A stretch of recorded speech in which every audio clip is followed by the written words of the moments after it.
Olá, seja bem-vindo. Começa agora o JR Entrevista. O nosso convidado hoje é o deputado federal pelo Distrito Federal, Júlio César, do Republicanos. Vice-líder do partido na Câmara, o deputado é ligado ao esporte. Inclusive, é o coautor de um projeto de lei que beneficia o setor durante o enfrentamento à pandemia do coronavírus. Deputado, muito obrigado pela presença aqui com a gente. Eu gostaria que o senhor começasse a falar desse projeto de lei. Em que pé que está a situação e que benefício ele traz para o esporte em geral e os esportistas? É um prazer poder estar aqui com o Thiago, com o Yuri, a gente poder falar um pouquinho, né, dessa questão nacional que nós estamos vivendo. E realmente esse projeto do esporte que foi votado há 3 semanas atrás, em que houve a maioria ali dos deputados presentes, veio no sentido de ajudar o esporte no nosso país. Porque realmente a gente percebe que é uma das áreas, como da cultura, que há poucos investimentos nesse momento de pandemia. A gente deixou de ter grandes eventos esportivos no nosso país e, consequentemente, os atletas foram bastante prejudicados. Então, nós encontramos, juntamente com o deputado Felipe Carreiras e alguns deputados, nós elaboramos esse projeto que veio dar condição para que esses atletas pudessem receber o auxílio emergencial, como foi feito para todo o Brasil, mas especialmente para os atletas nesse momento em que eles estão com dificuldade de poder participar de grandes eventos. Então, nós aprovamos na Câmara dos Deputados, agora foi para o Senado Federal, o Senado Federal tem que votar e, posteriormente, para a sanção do presidente. Deputado, e como vocês têm acompanhado a tramitação? Já existe um acordo para aprovar o projeto no Senado? E o governo também? Vocês têm uma sinalização do Palácio do Planalto sobre esse projeto? Na verdade, todos os projetos que muitas vezes têm recursos a serem colocados pelo governo federal, sempre há uma dificuldade até que a gente encontre o ok do governo federal. Na Câmara nós conseguimos, o Senado está conversando com o governo federal, mas nós acreditamos que nas próximas 2 semanas a gente consiga aprovar, e a gente quer que aprove o texto original da Câmara, porque não há necessidade de voltar para que a Câmara possa aprovar novamente. Então, aprovando no Senado, vai para o governo. Tem estimativa de valores que seriam necessários?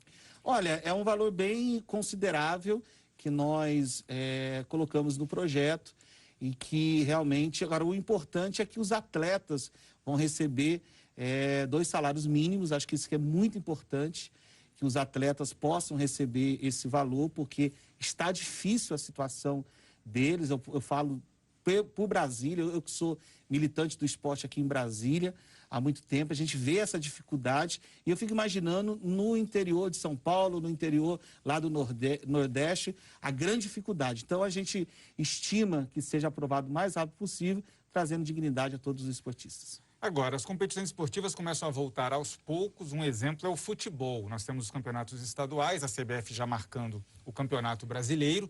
E como que o senhor vê esse retorno do futebol e o restante dos esportes também, os outros eventos, em meio ainda a um pico da pandemia em muitas partes do país? A gente já viu, no caso do futebol, né, tanto no Rio de Janeiro como São Paulo, os campeonatos regionais já estão acontecendo. E a gente vê um novo momento, né? Sem público, mas dando condição que haja a realização dos esportes. A gente viu também nos Estados Unidos, a NBA já está tendo os seus jogos, né, de basquete, também é sem público. Então, é uma realidade que todos nós temos que enfrentar. Aqui em Brasília, especialmente, o futebol também começa agora em agosto, não dá mais para poder ficar parado. Eu acho que tendo a questão da segurança, né, aquilo que foi decretado tanto pelos governos locais ou governo federal, se colocando em prática, dá para a gente poder voltar a ter os jogos, né? O que não dá mais é que 5 meses parado a gente continuar nessa situação. Então, o senhor acha que o tempo de parada foi um período razoável ou excessivo? Olha, para mim acho que foi razoável, acho que está no limite, acho que não dá mais para poder ficar a gente esperando, até porque as coisas precisam voltar a andar. A gente vê isso na própria economia. A gente vê que realmente o discurso que o presidente vinha falando, a gente começa a entender um pouquinho agora de que a economia não pode parar, porque senão também as pessoas vão passar fome, necessidade. Então, eu acho que o tempo necessário foi razoável, mas agora deve realmente voltar gradativamente. O governo Bolsonaro editou uma medida provisória que dá direito ao mandante, né, o clube de futebol que está recebendo o outro como visitante, de negociar diretamente a cota para a televisão. Isso mexeu em muitos contratos atuais no futebol brasileiro. Como que o senhor vê essa MP?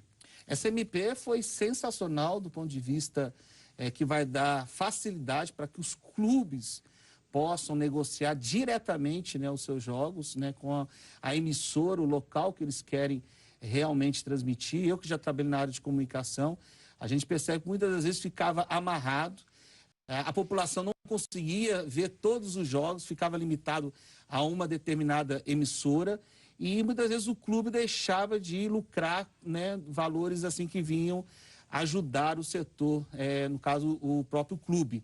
Então essa medida ela foi feita não só para um time de futebol, mas para que todos pudessem aderir. E nós já estamos vendo aí o sucesso que aconteceu no Rio de Janeiro, né? A gente viu, né, o próprio Flamengo utilizando já desse mecanismo, dessa MP, e nós queremos que ela seja pautada o mais rápido possível para que a gente possa converter essa MP em lei, porque realmente vai ajudar os clubes de futebol a sair dessa situação tão difícil que eles vêm enfrentando há muito tempo. Mas o senhor está usando como exemplo o maior clube de futebol do Brasil. Para ele pode ter sido um bom negócio, mas na hora que a gente pensa nos clubes médios e até pequenos, que quando negociam em bloco, tem mais força para receber esses recursos, não pode prejudicar o restante desses clubes e acabar nessa avaliação aí, melhorando a situação apenas dos grandes clubes que já têm uma situação econômica mais privilegiada? Olha, eu tiro por base aqui Brasília. A gente vem conversando com os times de futebol.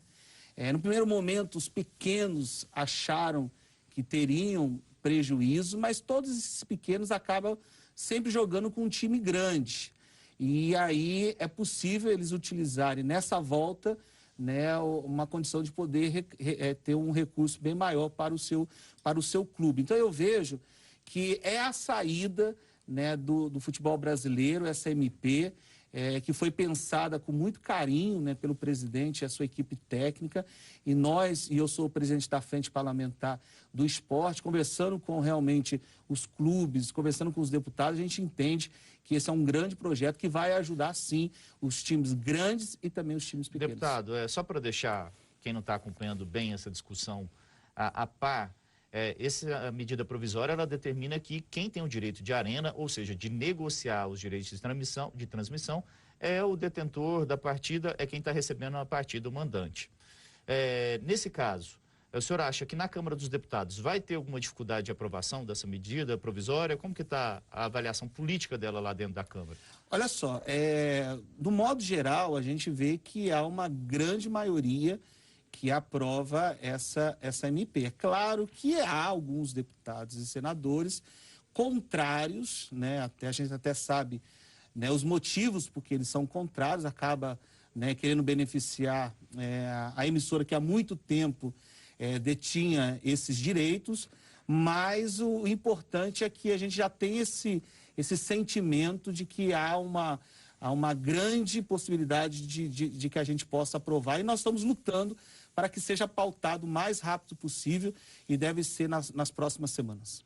Bom, e você pode assistir ao JR Entrevista na Record News às 10h30 da noite pelo portal R7, no Play Plus, no Jornal da Record, no JR 24 horas à 00:30 e também nas nossas redes sociais. Deputado, nós falamos agora de futebol, mas nós sabemos que o esporte brasileiro em geral, né, nós temos muitas outras competições de diversas modalidades. Tivemos no Brasil Olimpíadas, tivemos a Copa do Mundo. O que ficou de legado desses grandes eventos para os nossos atletas profissionais das diversas modalidades? Porque parece, o que dá a impressão que nós temos hoje, é que perdemos uma oportunidade de conseguir ampliar a capacidade do nosso esporte de trazer mais medalhas para o Brasil. Como é que fica o desenvolvimento do esporte nacional depois dos grandes eventos? Olha, é uma pergunta muito, muito importante que você acabou de fazer, Yuri, e é verdade. Nesse primeiro momento, a gente consegue realmente visualizar que parece que qual é o legado, né? A gente não consegue visualizar além dos prédios, dos estádios que foram deixados, por exemplo, para que houvesse aqui a Copa do Mundo, foi feito aí quantos estádios, e a gente tem aqui o próprio Mané Garrincha, que está aí, né, subinutilizado, né?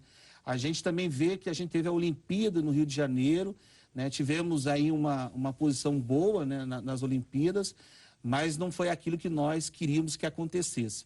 Realmente falta um pouco do comprometimento, né, do Estado, né, em apoiar mais, né, o esporte de uma maneira geral. A gente vê que nós temos hoje um Estado, né, o governo federal, nem um Ministério do Esporte nós temos.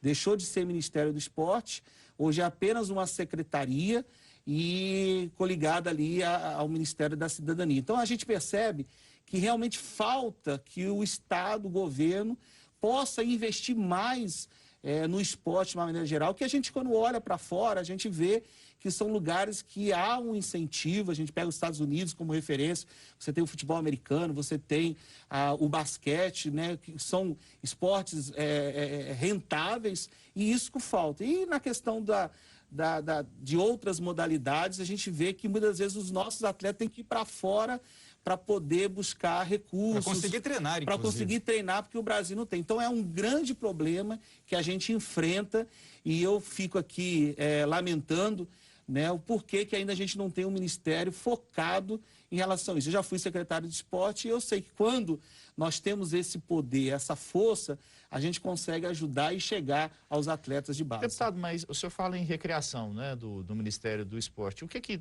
traria a mais para o esportista um ministério exclusivo?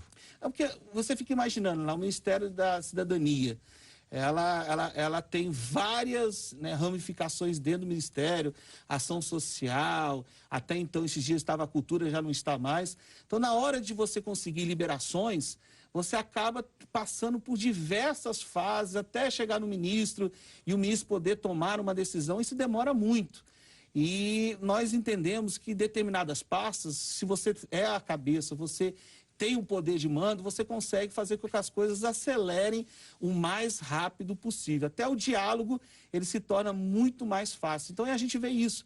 Hoje nós percebemos uma demora nas ações. Quando a gente tem, né, alguma coisa que a gente tem que pedir informações, vai para o ministro ONU manda para a Secretaria de Esporte, até a gente ter o feedback, as coisas já passaram, né? Então, assim, acho que seria muito importante a gente poder ter esse Ministério do Esporte. Eu defendo que deva ter, para que a gente possa alavancar mais o esporte no nosso país. Agora, o senhor lançou a Frente Parlamentar do Esporte na Câmara dos Deputados, no ano passado.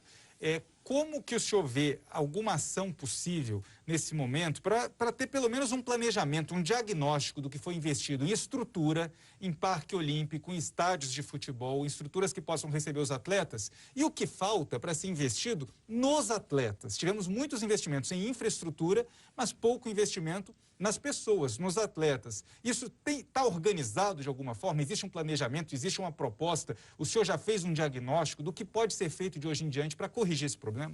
Olha, primeiro a gente está vivendo um momento difícil da pandemia. Na verdade, nós estamos vivendo um ano muito complicado, que a gente está salvando os atletas dos problemas, né, que estão acontecendo no presente.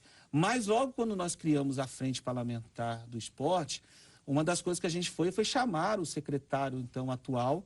Na verdade, lá já mudou de secretário 3 vezes, né? Isso também é um grande problema. A falta de continuidade, cada um que entra acaba mudando o que o outro fez, você acaba perdendo o tempo. Mas nós fizemos um planejamento, começamos a visitar os espaços esportivos espalhados pelo Brasil, e nós identificamos, mas veio a pandemia, que foi obrigado, né? A Câmara não está nem aprovando nenhum projeto que não seja voltado à pandemia. Então, nós agora estamos conversando com um novo secretário, que é o Marcelo, né, que veio do Rio de Janeiro, que tem uma cabeça aberta, uma cabeça voltada mais para essa questão do empresariado, de fortalecer as federações, confederações, e a gente entende que a gente vai criar sim, mas principalmente fortalecer o Bolsa Atleta, que sem dúvida alguma vai ajudar muito os nossos atletas. Deputado, a gente sempre fala de atletas, pensa nos profissionais, né? Mas a gente tem milhares, né? Até milhões de atletas aí, de amadores. Esse pessoal, nesse momento de pandemia, qual que é a realidade deles? Se os atletas profissionais já estão sofrendo, você imagina aqueles da categoria, vamos dizer assim, de base, os amadores, né? Eu tiro aqui para Brasília, né? Aqui em Brasília a gente tinha aqui muitos campeonatos amadores, futebol, a gente são 32... Esses estão totalmente parados, Esses né? são totalmente parados, sem nenhum tipo de ajuda e acabaram sendo beneficiados pelo auxílio emergencial. Mas, assim, há uma grande dificuldade e é uma pena, né? Porque o país, que é o país do futebol, o país de tantas outras modalidades, está aí sofrendo. Até porque não tem condições de testar, né? A gente não está conseguindo fazer testes na população em geral, nos atletas também é uma realidade...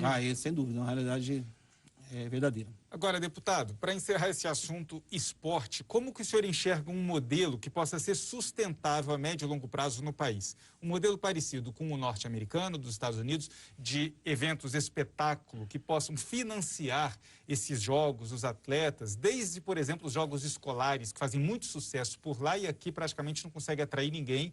E aí você tem os jogos universitários e uma escalada de descoberta, de peneira desses atletas até se profissionalizar com um investimento muito grande da iniciativa privada e não do Estado. Já o Brasil segue uma linha de não conseguir atrair os investimentos privados, mas também o Estado não tem uma capacidade de investir mais.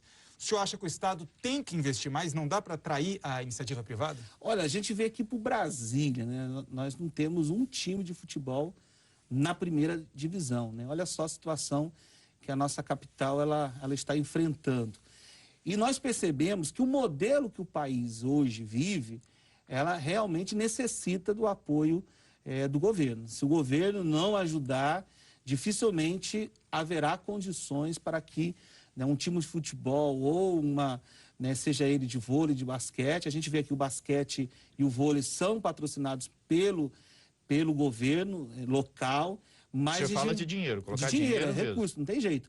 Hoje o modelo do nosso país, sem dúvida, é esse. Agora, nós estamos buscando, junto ao secretário nacional de esporte e às secretarias, né, regionais, soluções que realmente possam fazer isso que o Yuri falou. Realmente, a gente vai para os Estados Unidos, você pega lá uma partida de basquete, até demora quase 4 horas, mas, na verdade, cada intervalo ali tem um show, né? As meninas vêm ali, são comerciais, na verdade, é algo lucrável.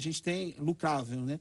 A gente tem a questão dos jogos escolares, universitários também, que nos outros países eu já estive na Rússia, já estive em Israel, acompanhando o universitário e o escolar, e a gente vê realmente que a iniciativa privada, ela realmente ajuda. Lá em Kazan, por exemplo, teve a Universidade, né, a Coca-Cola veio e patrocinou todo o evento, e uma série de outros patrocinadores. Então, só que nesse momento que nós estamos vivendo ainda, mudar a cabeça, né, não é fácil do nosso país, né? A gente tem dificuldade com tantas outras coisas, mas eu acredito que com muita perseverança e luta a gente vai conseguir encontrar um caminho. Obrigado, deputado.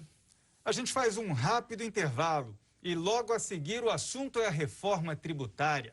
O JR entrevista com o deputado Júlio César, do Distrito Federal. Volta já já, não sai daí.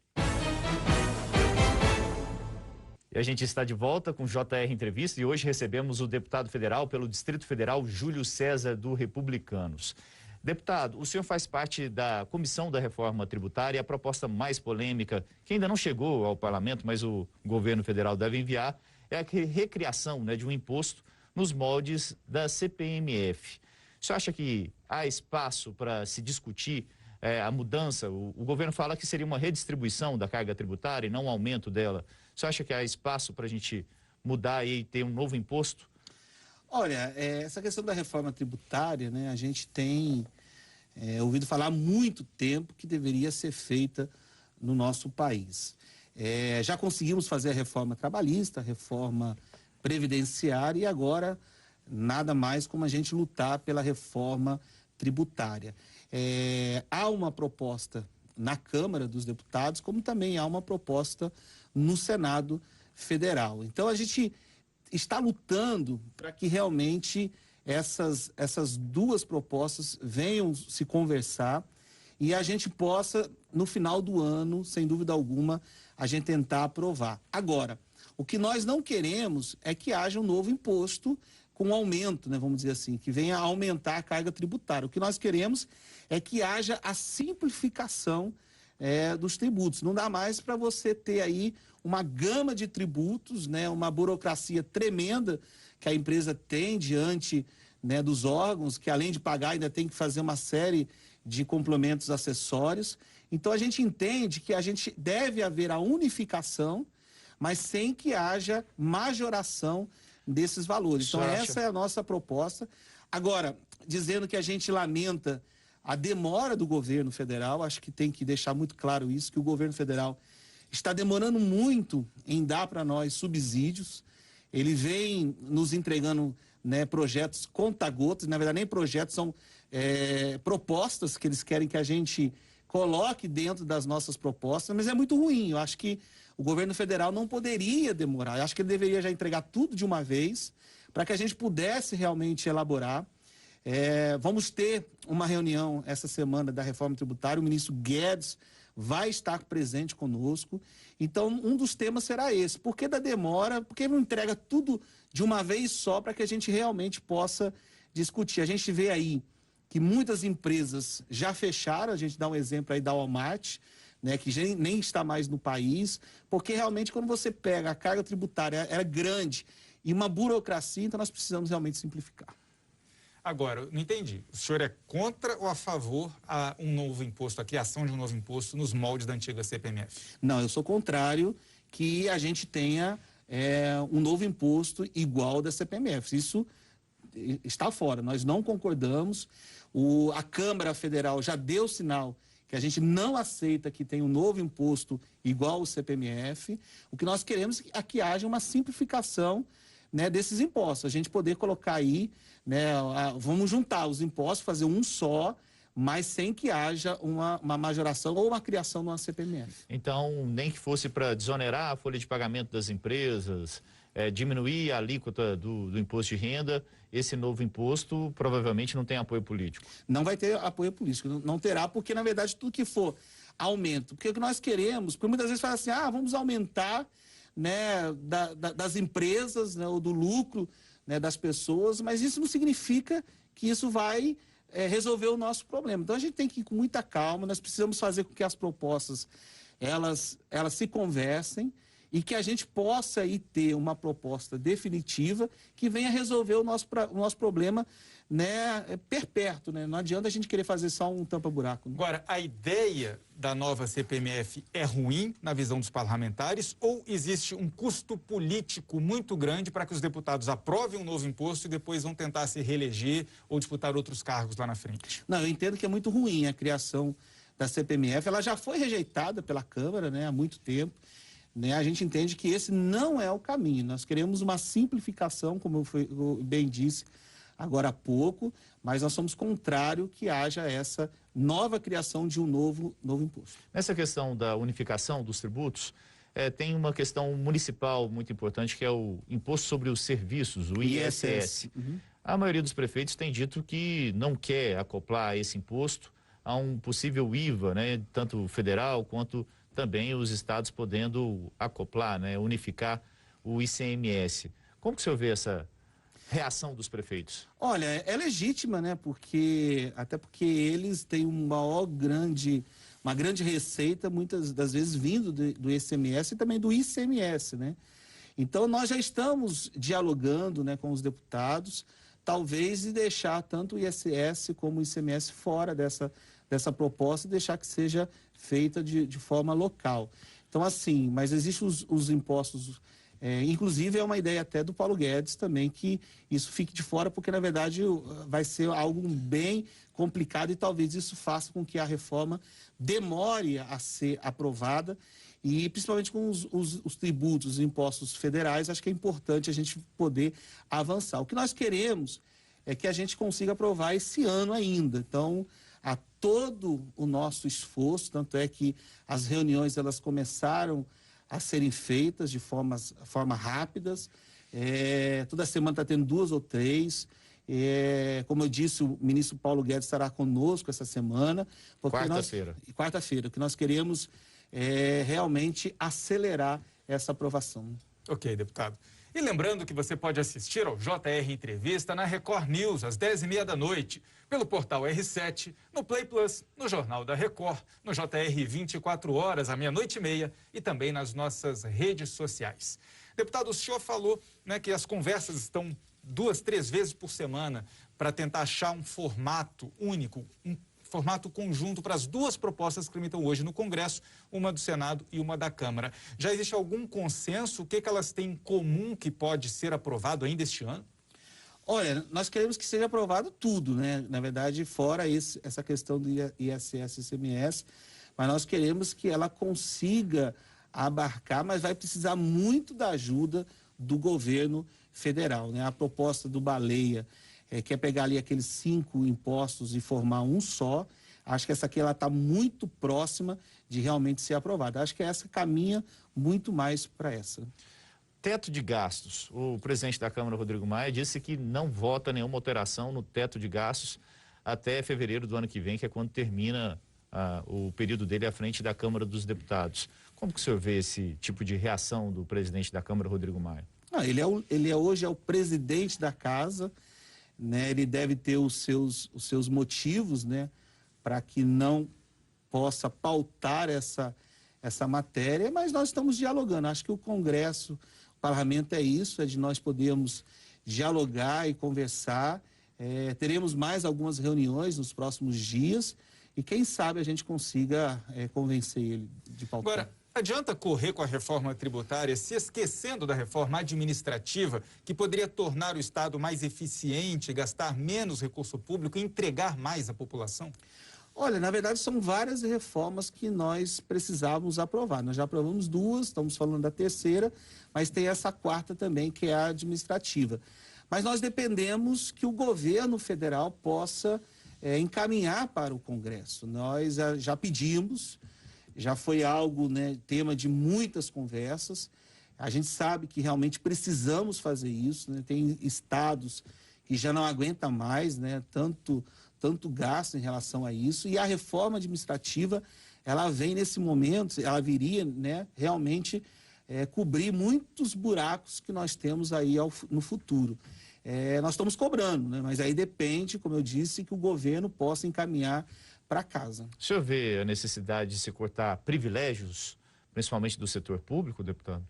Olha, eu acho que se você pegar aí e fazer uma análise geral, eu acho que todos devem ajudar, né, fazendo com que a gente possa economizar alguns privilégios, sem dúvida alguma. Acho que é importante, sim. Agora, acho que é importante, né, tanto o Executivo, Legislativo e Judiciário, né, os 3 se unirem. O que não dá é para que só um ente ou 2 possa entrar nessa questão da reforma. Acho que todos deveriam contribuir e essa é uma matéria que tem sido muito discutida no âmbito da Câmara dos Deputados. Deputado, obrigado. A gente vai fazer um rápido intervalo e na volta o assunto com o deputado Júlio César é a situação das pessoas mais vulneráveis durante a pandemia. Continue conosco. Estamos de volta com a conversa com o deputado federal Júlio César, do Republicanos, aqui do Distrito Federal. O senhor tem atuado também, né, além dessa preocupação no esporte, também com as pessoas das comunidades mais carentes, mais necessitadas. Essa pandemia acabou mostrando que a desigualdade social no país foi ainda mais acentuada. O que o senhor, o que o parlamento estão fazendo para tentar, né, resolver essa situação, amenizar a situação das pessoas de baixa renda nesse momento? Olha, realmente, você tocou num ponto aí verdadeiro, né? Essa pandemia nos mostrou aí quantas pessoas, né, não só aqui em Brasília, mas no país todo, sofreram por conta desta grave doença que nós estamos vivendo.